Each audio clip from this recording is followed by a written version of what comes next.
All right, here with Kempsville head football coach Daryl Cherry as he's out here with his Chiefs competing for the 2024 season at the Landstown Team Camp. Right around the corner, coach will be kicking it off for game one. You guys take on the Salem Sun Devils. But what are you learning about the group as you graduated a number of seniors, but it's not rebuild, you reload now. You make the playoffs pretty much on an annual basis, and it's a pretty intriguing group for you.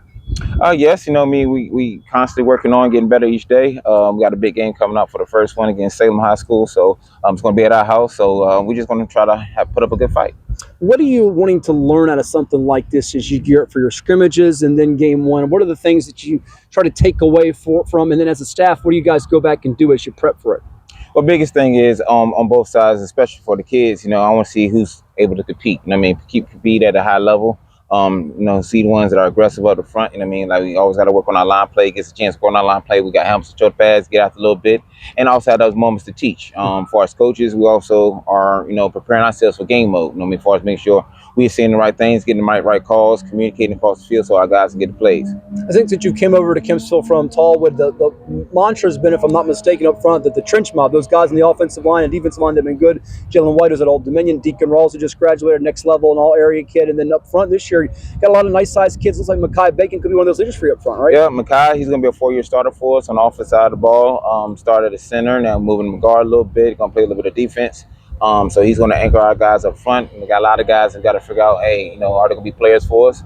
So we're going to put some work in. We got some guys that's working hard, like Drew. Drew Ashbury is going to be a good name that y'all need to look out for. Real big kid, going to his junior year. Played D-line for the first time. So I'm looking for big things out of him. And we got some young guys in the secondary that's going to be proven. Jalen Batty, of course, he's a young guy, good speed. So we got some guys that's 2 more years. We got 2-year guys that are going to anchor us.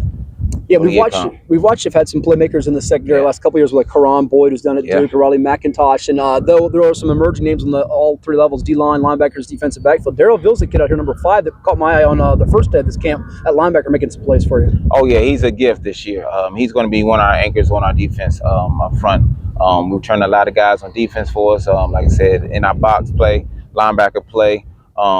But he's going to sit here and make some big plays for us. He did the excellent job for us. First year being with us, going in year 2. I'm expecting big things for him, and his recruiting starting to heat up a little bit. 2 more before you let you run. Appreciate the time. As it is with every football team at the high school, college, pro level, what about the quarterback spot? You got a couple of kids there at the spot, one of which I know has experience. Tell us what it looks like there for you, QB. It's been a battle. It's going to continue to be a battle. I haven't named one, but right now Josh Holly has an opportunity going in year 3 in our program.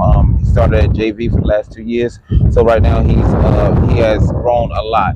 Of course, being varsity and JV different levels, but he's taking it in stride. Learning the system, learning what we expect of him. I just need him to be just Josh Holly and not worry about quarterbacks beforehand. Just be himself. There you go. And lastly, for the Kempsville Chiefs to once again be in that playoff picture. Last year, that crazy thrilling win over Cox in the first round on a block field goal you returned, lost to heartbreaker to Indian River, where you had the lead with that great group that was led by Jordan Harris. What's it going to take for the Chiefs to be right there in November making some noise? We just got to continue to play, get better each day. Right now, what we're doing out here, it's no wins or losses right here in the record books right now. So our job is just get ready for our first game, which is Salem coming up, and then take it one game at a time, and we'll find out what happens in November. Go check him out this year. Kempsville High School's Daryl Cherry. Thank you so much. All the best. I appreciate it.